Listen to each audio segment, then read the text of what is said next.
Muy buenas noches, estimados amigos. Estamos en una nueva edición de su programa Plataforma Democrática para analizar los aspectos más relevantes ocurridos en el país y en el mundo desde un punto de vista amplio y plural.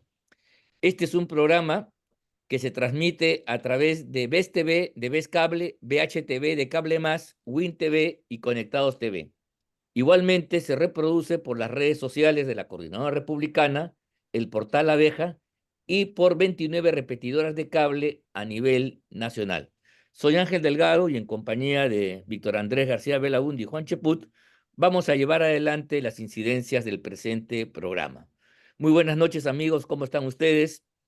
Evidentemente, el tema que obligado de análisis y conversación es el famoso discurso que, de acuerdo a la Constitución, debería ser un balance que el presidente de la República hace de un año de gestión y anuncia los rumbos que se van a adoptar en el siguiente. Ese es el sentido de esta obligación constitucional, puesto que está plasmada en la Carta. Es mucho más que un protocolo, es una obligación del presidente de la República rendir cuentas al país y explicar los rumbos que se van a seguir hacia adelante.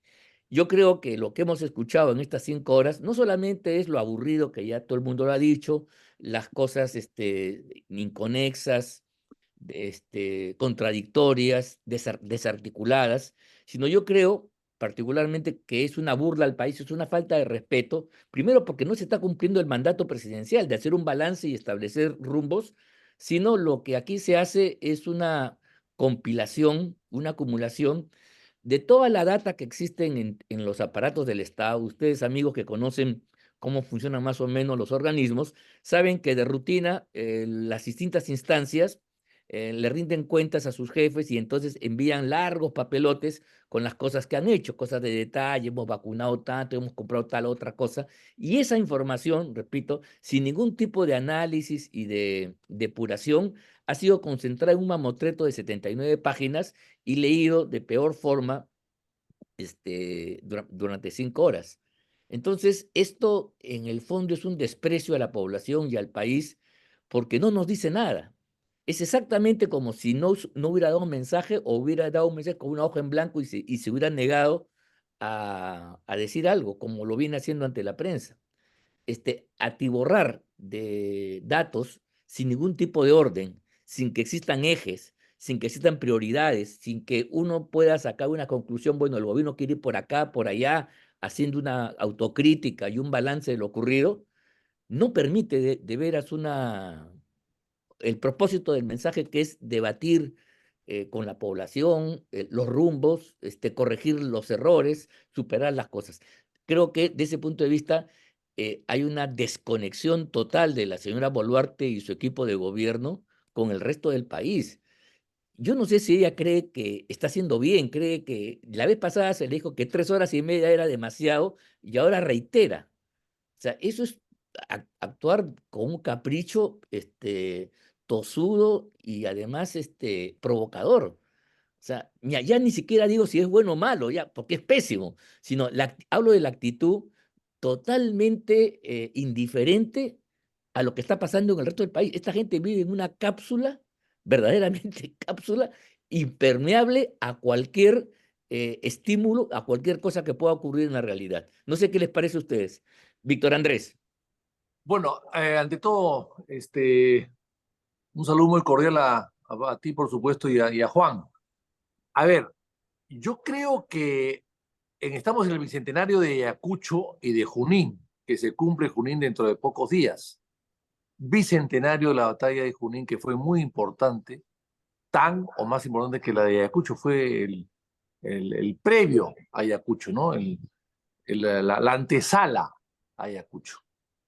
Y no se refirió a ninguno de los dos, no se refirió al Es, bicentenario. No solamente no se refirió, sino que en la batalla de Junín, los patriotas ganaron la batalla en 45 minutos, en silencio, porque no se disparó un solo tiro, fueron así es. solamente Arma sabres y blanca, arma lanzas, blanca. armas. Y luego en Ayacucho, los patriotas ganaron en menos de 3 horas. O sea, estamos hablando de 3 y una, casi 4 horas. O sea, en 4 horas, hace 200 años, los patriotas cambiaron la historia de América y del Perú. Esta señora en 5 horas no ha cambiado nada, sino que ha aburrido. Como decía mi abuelo en las Naciones Unidas, hay discursos en las Naciones Unidas, con que él estuvo 25 años allá, Víctor Andrés Belaúnde decía, hay discursos para ser meditados, hay discursos para ser dormidos, hay discursos para salir corriendo. Bueno, en el caso del discurso de esta señora ha sido dormido, porque hemos visto que han dormido algunos, y el resto ha salido corriendo porque solamente había 25 personas en la sala, más del gabinete que no podía salir por obvias razones. Entonces, realmente soporífero, anodino, incoloro, qué sé yo, un mensaje con detalles de cuántas visitas médicas han habido para detectar el cáncer del cuello uterino. Sí, eso es. Tantos millones he dejado para que se mejore el rancho, las raciones alimenticias de los comedores populares. No, es decir, o 60 motos ha comprado la policía. O sea, realmente para eso no se habla. A eso no Hay es que recordar que los mensajes presidenciales, tal como están, vienen del siglo XIX. Yo diría que con Agustín Gamarra se empezó a celebrar el 28 de julio como mensaje presidencial y toma de poder, a pesar de que después varió un poco, a veces varió y finalmente en el siglo XX ya se estableció el mensaje presidencial con la toma de poder. ¿Para qué? Para que cuando tú tomas el poder puedas desarrollar o comprometerte o anunciar lo que vas a hacer en ese año. Y el año siguiente, para decir lo que ya has hecho, lo que has avanzado, rendir cuentas de lo que has ido avanzando de acuerdo a lo que has prometido, lo que has dicho. Bueno, acá no hay nada de eso, porque las cosas se han repetido, las obras que anunció hace un año, las que no se han hecho, las ha vuelto a repetir como obras nuevas y nunca se hicieron, repetitivo además. O sea, es un discurso que le han preparado 10 o 20 personas que han mezclado todo, es una macedona de frutas y ella no ha leído nada. Lo ha leído cuando recién ha ido al Parlamento. Y digo leído porque hasta la Constitución del año 79 no era obligación leerlo. Y eso lo hicieron los apristas lo pusieron para fregar a Belaúnde. Así es, Porque cierto. Belaúnde llegaba en el primer gobierno y en una hora hacía un resumen de su gobierno, porque lo tenía todo en la cabeza. Trabajaba con sus ministros todas las semanas. Entonces, para él era muy fácil ver a sus ministros y recordar lo que estaba tratando con ellos en sus acuerdos supremos.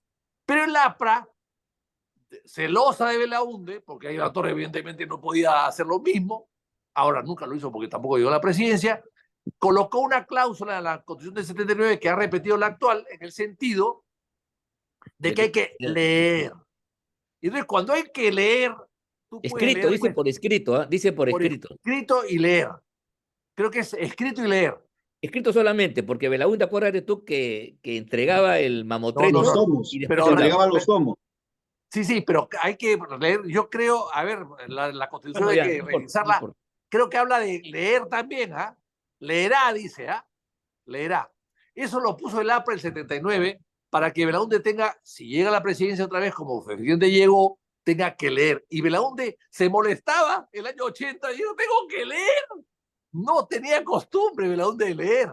Él improvisaba, una improvisación entre comillas, porque finalmente algo preparaba y algo sabía, por supuesto que sí, pero confiaba en su memoria. Entonces, claro, si tú improvisas, no puedes mandar un discurso de 5 horas, es casi imposible, pues, sobre todo narrando obras, salvo que tengas una memoria elefantiásica o tengas un telepron como tiene Biden, que lee todo a través de un vidrio y tú crees que no lee nada.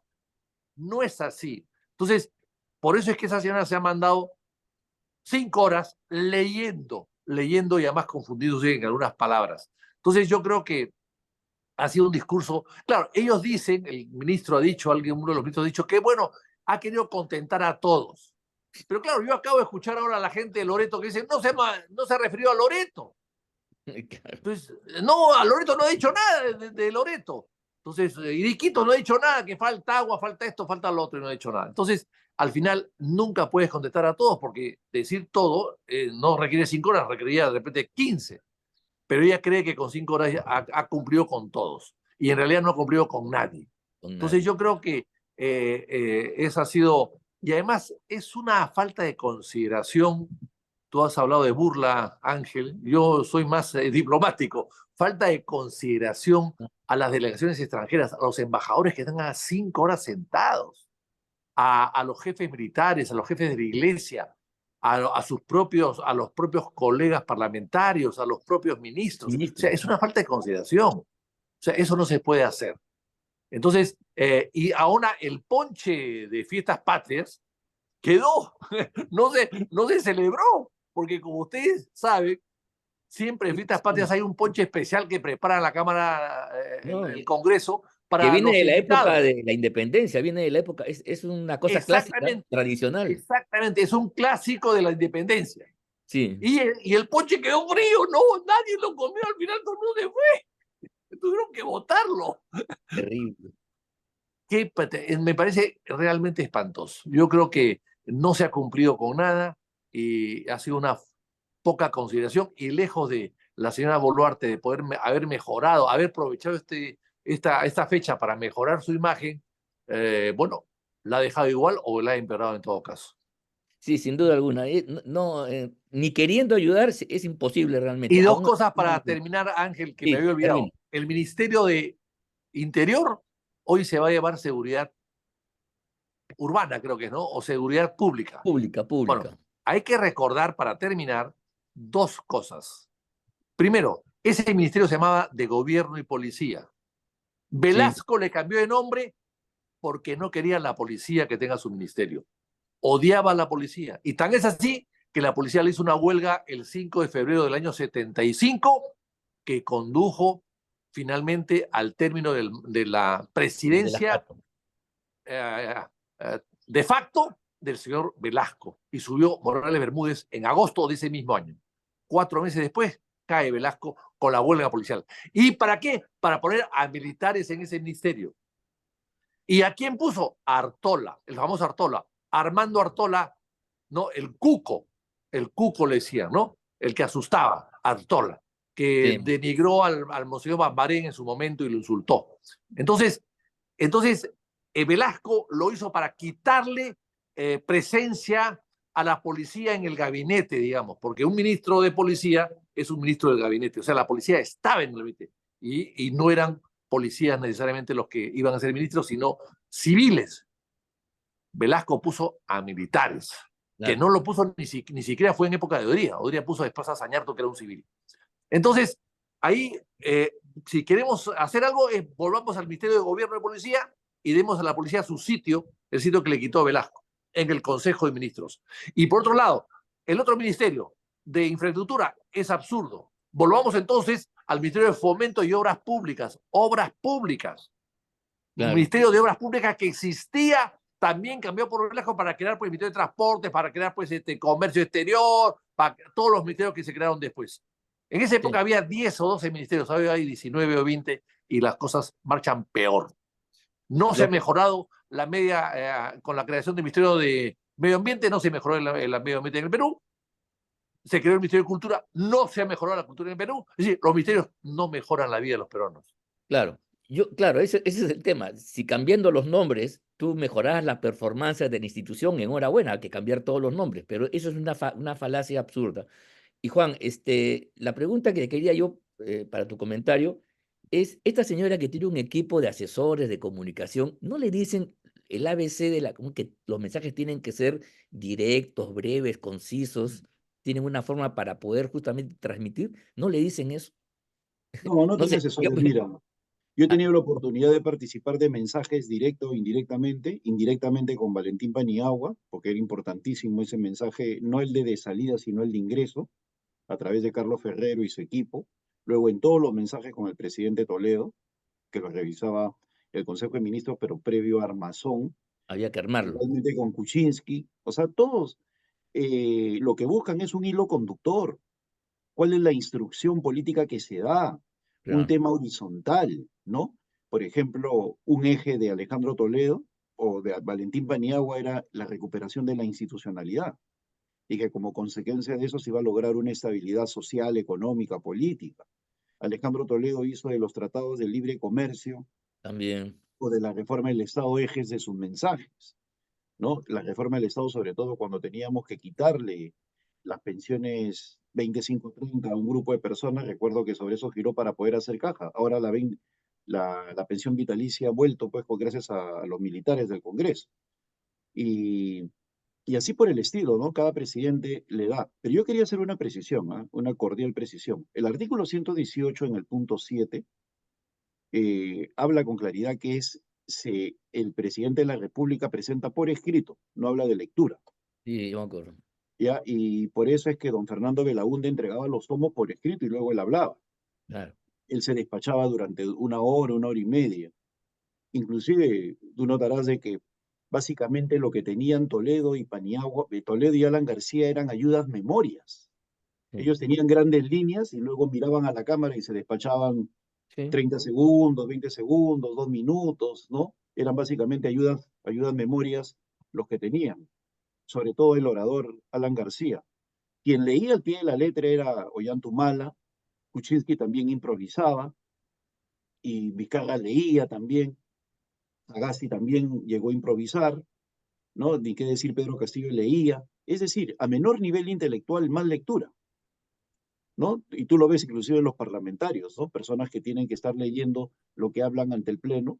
Uno puede ayudarse con un papel, ¿no? Una ayuda de memoria, sin ninguna duda. Pero los parlamentarios leen todo, ¿no? ¿Y por qué? Porque como ella no tiene asesores, confunde mensaje con informe. Un mensaje, por definición académica, no es otra cosa que un discurso solemne en el cual tú quieres comunicar algo en especial. El nivel de detalle lo dejas a los informes. Ella cree que está informando a su jefe de la RENIEC, ¿no? Porque como bien decía Sí, Vitocho, como bien está decía bien. Vitocho, un nivel de detalle impresionante, hasta el betún para la bota de los soldados. Sí, sí, sí, Eso que sí. tiene que ir en un mensaje.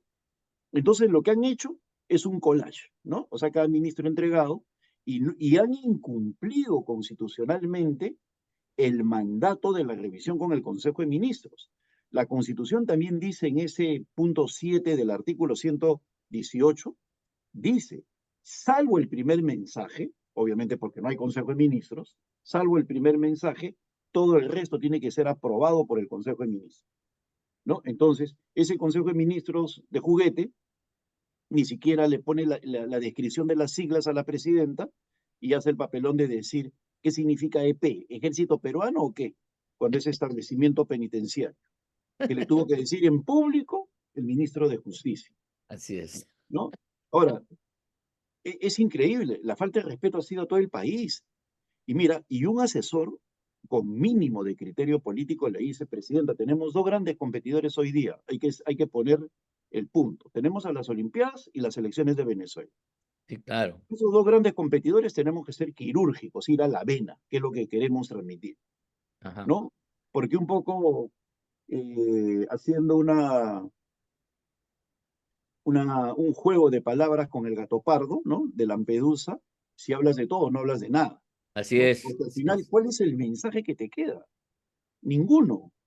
¿Cuál es el hint, ¿no? O sea, lo que te llevas a tu casa, lo que pone agenda. Mira, a tal punto ha sido la pobreza del mensaje, mucho papel y poco contenido, que ni siquiera ese día ha estado en el foco de la agenda. Fue el tema venezolano, hasta ahora. Y lo que se está hablando en la crítica, ¿a qué? A los ministerios que no tienen ningún sentido. Coincido plenamente con Vitocho. Mira, a esas alturas no se ha derrotado la corrupción y vas a centralizar toda la obra pública en una entidad monstruosa. El único que va a estar feliz con eso va a ser el lagarto Vizcarra, porque es decir, ahora ya vamos a estar todos juntitos en un solo ministerio. ¿No? Ya no va a Más tener que fácil, más poner, fácil, es más ya no va a fácil. tener que poner Facilita. gente en vivienda, ¿no? En transportes, en Eh, agricultura, ya todos juntos como hermanos, Mejor, mejor, claro. todos los lagartos, ¿no? Y luego en el Ministerio del Interior, los únicos felices van a ser los dueños de las imprentas que le proveen del material porque van a cambiar los logos, porque eso no va a significar nada. Ahora, mira la torpeza de la presidenta. Ella misma anuncia, o de sus ministros, ella misma dice al inicio del discurso que el nivel de ejecución es 37%. Lo Sí, normal, yo como ministro de Estado, yo recuerdo cuando Ferrero llamaba la atención en el gabinete con niveles de ejecución de 60%, 70% en agosto, ¿ah? Y él llamaba la atención, Carlos Ferrero, decía tenemos que acelerar el ritmo.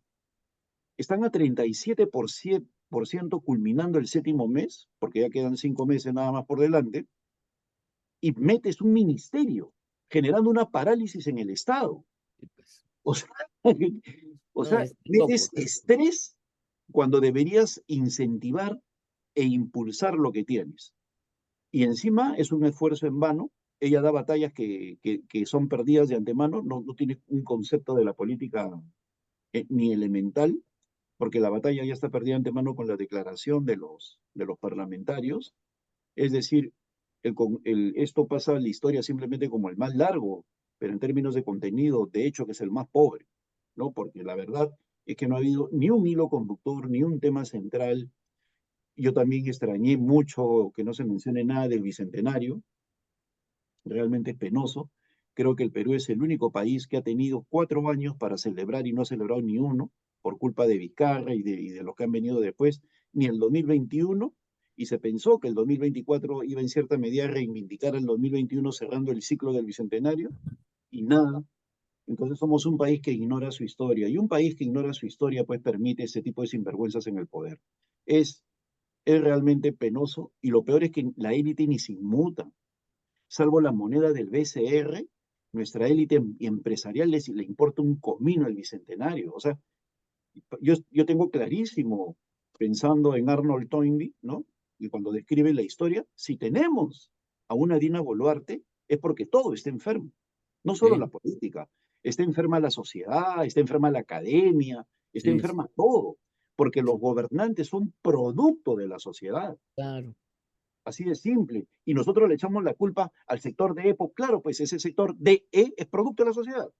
Mm. Tan simple como eso, de los sistemas educativos y todo ese tipo de cosas. Nuestra sociedad está enferma. Por eso los jóvenes se van y no quieren volver. Estamos perdiendo un capital humano. Realmente nos preocupamos de la migración venezolana y no nos damos cuenta que ya van cerca de 500.000 de jóvenes que se han ido. Y se van los mejores. Ah, claro, se van los Entonces, mejores. bueno, es un drama lo que estamos viviendo. No, sí, penoso, realmente, es realmente frustrante y no sé, un desconsuelo absoluto. Tus palabras creo que son lapidarias y las hago mía, pero quisiera que no fuera así realmente, porque finalmente es la patria de nosotros, la patria de nuestros hijos, de nuestros descendientes. Bueno, pasemos ahora a América Latina, pasemos a Venezuela. ¿Qué decir de Venezuela? Como Vallejo para España, ¿no? Venezuela aparta de mí este cáliz. Bueno, pues, era previsible, era la salida más brutal de todas, que esta gente no reconociera lo evidente, pero son tan caraduras y miserables que contra viento y marea. Porque mira tú, el proceso electoral en sí, con todos sus trucos y fallas, votando muertos, hay mucha gente que ha estado en el extranjero y ha votado en Venezuela. Eso, ya, ese es el fraude normal, propia de esta dictadura de opereta. Pero el hecho cierto es lo siguiente, no sé, estuvieron contando, después que a las 6 de la tarde que se cierra el cómputo en todo el país, en los 24 estados, y cuando había transcurrido un 30% de la verificación de las actas, que son los papelitos, porque ahí la votación es electrónica, ¿no? Y claro, evidentemente la distancia que le sacaba el candidato de la oposición, González Urrutia, era de 30, casi 40 puntos. Se produjo un apagón informático, ¿no? Luego debo acusa a la oposición y se cierra hasta la medianoche. Y luego sale este cretino que funge de presidente del Consejo Nacional Electoral a leer un texto y un solo cuadro donde dice que ha ganado Maduro con 51%. Se acabó. No hubo ni siquiera cómputo, ¿te das cuenta? Por eso que la oposición plantea, bueno, mostremos las actas para ver cómo es la cosa. Y eso es lo que la OEA quiso exigir, lamentablemente por la cobardía de muchos y la ausencia de otros, no se exigió que muestre las actas, porque no han ni siquiera contado. O sea, la palabra fraude me parece que queda chiquita para condenar y describir el estropicio, la brutalidad de lo que se ha cometido acá. Y yo creo que eso no puede pasar. En fin, es lo que quería decir. Vitocho, ¿qué pasa pues en Venezuela? ¿Qué hacemos? ¿Qué Bueno, sucede? yo quisiera una precisión a la precisión. Juan, sobre el mensaje presidencial, Juan, que tiene mejor memoria que yo, ha recordado Sí. el texto exacto. Bueno, pero la idea era esa, que se presente por escrito. Eso no decía antes. Ah, Y cuando tú claro. presentas un mensaje político, tienes que leerlo. ¿Cómo lo presentas por escrito si no lo lees? O sea, se Belaúnde no lo entiende leía, que pues. presentarlo por escrito. Lo Así es. entregaba y Se leía entiende una... que presentarlo, y Belaúnde, yo he sido partícipe de los 5 mensajes presidenciales de Belaúnde porque era secretario del Palacio, y me consta a mí que Belaúnde estaba preocupado porque él tenía que leer el mensaje. El último mensaje de Belaúnde, el año 85 para irse, como García no quería que Belaúnde esté presente, y eso también es histórico, realmente muy poco ha pasado en el Perú, porque ha habido muy pocas transferencias democráticas, pero normalmente el presidente de Belaúnde tenía que entregarle la banda presidencial al presidente del Congreso del Senado y él, en su presencia, se la ponía a García, los tres juntos. La foto era los tres juntos, el saliente, el entrante y el presidente del Congreso. Eso no se pudo dar porque García no quiso. Entonces, como García no quiso, Belaúnde dijo, bueno, lo voy a hacer un discurso muy pequeño, me estoy yendo, y entrego por escrito, ya no leo por escrito, sino entrego un bodoque con los anexos y la obra de 5 años. Eso fue lo que hizo. Así que yo creo que eso es bueno también precisarlo porque es parte de la historia. Después algunos presidentes, no sé si lo que han leído era más corto de No, lo que estaban entregando por escrito, eso no lo sé. la Constitución del 79 sí habla de lectura. La del 93 es la de que es por escrito. Ya. Ok, perfecto. Muy bien. Bueno, pero ya, interesante. Pero Bueno, en fin, entremos a entonces Venezuela. yo recordaba que el APRA había puesto la palabra leer. Perfecto, ahora escrito, bueno, pero en todo caso es un poco la propia inspiración porque la constitución actual es una copia, una mala copia de la anterior, ¿no? Bueno, pero interesante lo que ha dicho Juan. Bueno, tocando el tema de Venezuela, eh, esto me hace recordar a la reelección de Fujimori en el año 2000. Yo he sido candidato a la presidencia en ese momento por mi partido Acción Popular, Máximo San Román por la Unión de UPP, Salinas por el APRA, Andrade por Somos Perú, Castañeda Toledo. por Solidaridad, Salas por Renovación, creo, Atacusi por su prepapo, en fin, esos eran los candidatos que éramos en ese momento. Y en el caso mío, yo no pude hacer casi nada. No pude contratar espacios de televisión, prohibido. No pude contratar espacios en periódicos, salvo algunas de provincias. No pude tener acceso a nada. Inclusive me cancelaron un vuelo en la selva, una venta que habíamos alquilado para pasearnos por la selva, hacer visitas rápidas por la selva. No pude llegar a Yurimaguas, me cancelaron la avioneta en Tarapoto, etcétera. O sea, hubo un hostigamiento del candidato oficial, que era Fujimori, hacia los otros candidatos. Y, por supuesto, hubo un cargamontón a Andrade y a Castañeda, lo dejaron libre a Toledo y Toledo, como al final lo criticaron a última hora y era tarde, pero destruyeron a Castañeda y a Andrade, que tenían grandes posibilidades de ser elegidos en su momento. Entonces, hemos sido, y además no, yo tuve un personal técnico para que haga auditorías al hardware y al software. Nunca lo pudo hacer. Nunca lo pudo hacer. Entonces, y hemos visto cómo el año 2000, a las 4 de la tarde, a boca de urna, ganaba Toledo y a las 10 de la noche, Mónica Delta en Panorama daba como ganadora a Fujimori. Se apagó Bueno, también la televisión, se apagó también. así es. Pasaban El Chavo el Ocho. chistes, pasaban cómics. En vez de pasar la televisión controlada, en vez de pasar acontecimientos vinculados a las elecciones, pasaban cómics. Todo eso me hace recordar lo que está pasando con mayor gravedad, por supuesto, Maduro en Venezuela y con mayor intensidad, salvajismo, brutalidad y de manera rústica y salvaje, ¿no? Es verdad. Entonces, estamos hablando de lo mismo. Y por lo tanto, yo quiero pensar que lo que está pasando con Estados Unidos, con Lula, con México, con Colombia, que se abstienen, pero que conversan. Lula ha conversado con Biden, y entre los tres han conversado entre ellos.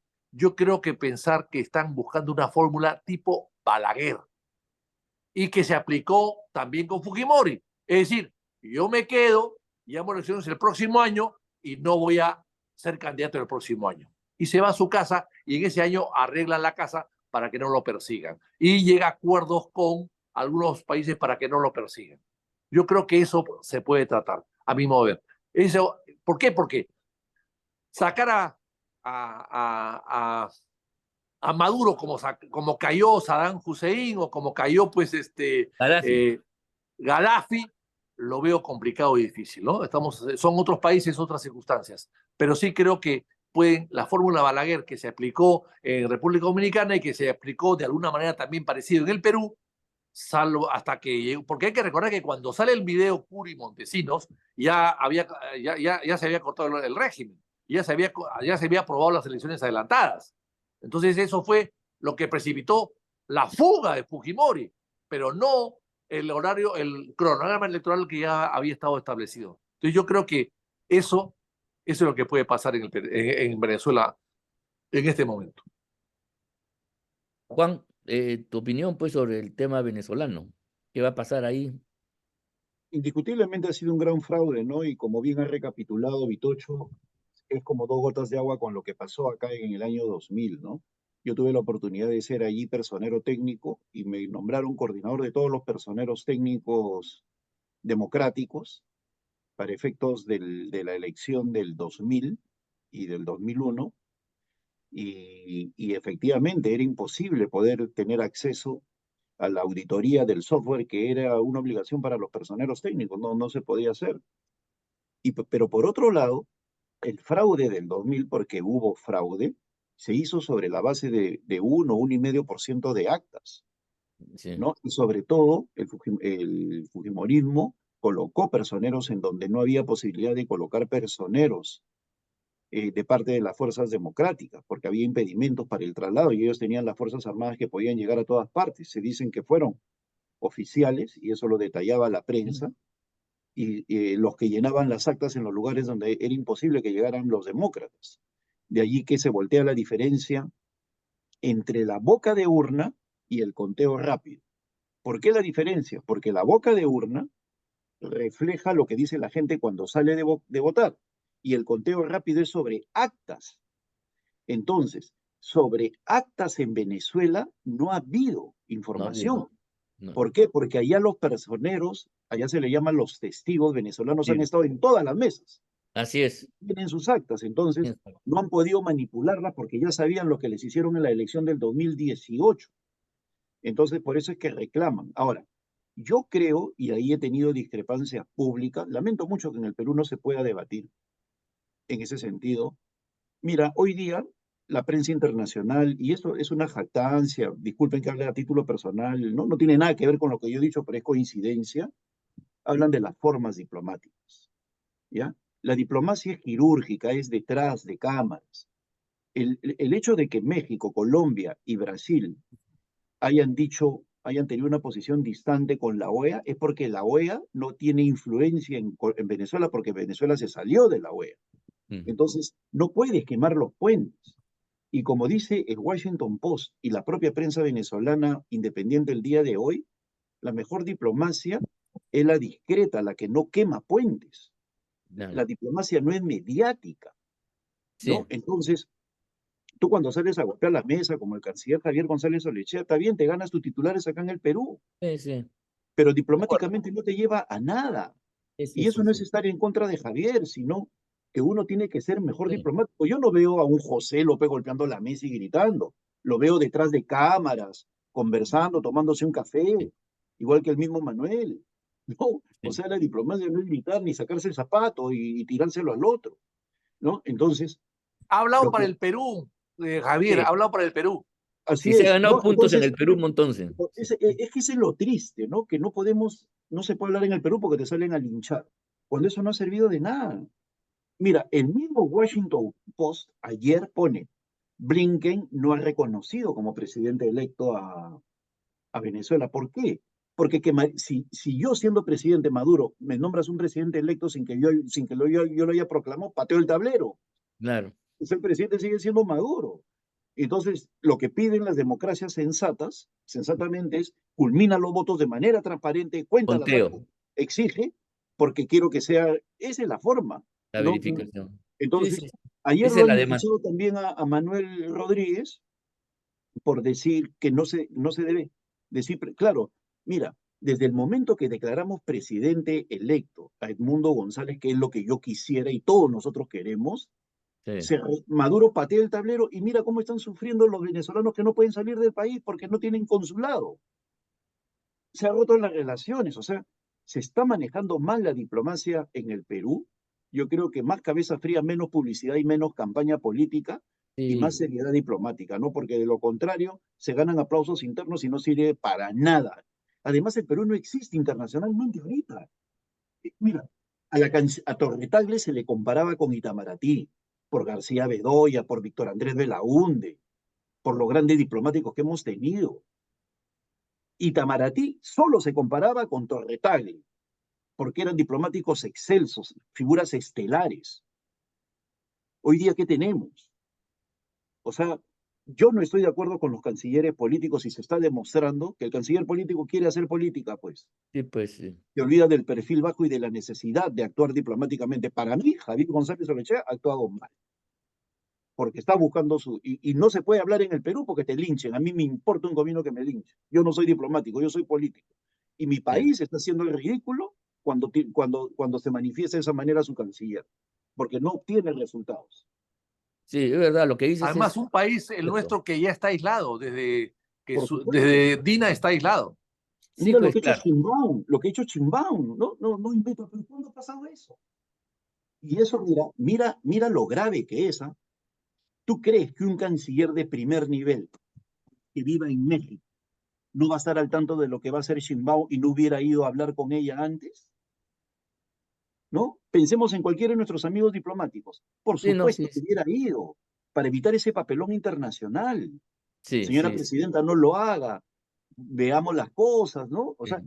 pero no, nombran gente política que está en la calle como diplomático, ni siquiera tienen personalidad. O sea, Bueno, sí, es cierto de que la diplomacia se mide por la eficacia, no por el discurso, por más ritmo, y por más en este caso que sentimentalmente todos podamos estar con Javier, al cual le tenemos aprecio, pero no voy a mira, negar lo el gran fundamental que tú estás diplomático diciendo. francés, Talleyrand, se enfrenta a la guillotina, ¿ya? A la guillotina. Y le gritaron en la asamblea francesa y él se quedó callado. ¿Y sabes qué respondió? Estoy pensando en dónde irme a cortar el pelo para que la guillotina pase libremente. Y cayó a toda la asamblea y en lugar de ponerse a gritar, lo conmovió y no lo guillotinaron nunca. Entonces, un canciller pues, no puede estar así. Nosotros necesitamos recuperar ese prestigio de Torre Tagle. O sea, yo apuesto, ¿no? Por una diplomacia mucho más eficaz, Sí, menos mediática, ¿no? O sea, sí, sí. eso es lo que veo. En materia diplomática, lo mediático es totalmente secundario. Ese para el Oye, el que ha consumo estado muy interno, bien pero no tiene efecto. declarando es Juan y Ángel Boric. Ah, claro. Boric, Boric ha declarado muy bien. Pero ¿sabes por qué? Porque Sorprendentemente, mira, yo tuve el honor, bueno, honor no, porque primero sorprendentemente, me sí. enfrenté y luego Alan Wagner me lo presentó y estuve en un seminario en Chile porque tiene a Von Claveren. Von Claveren lideró la delegación chilena en el conflicto de La Haya, Sí, claro, ¿ya? Y es un diplomático de primerísimo nivel, tiene un nivel claro. de teólogo García Belaúnde, ¿no? Alan Wagner, Manuel Rodríguez, ¿no? Y Von Claveren, pues, es cosa seria como diplomático, pues es palabra Sí, mayor. sí, No, sí. y yo tuve el gusto, el orgullo de conocerlo en Chile a raíz de un seminario que organizó nuestro amigo el embajador chileno.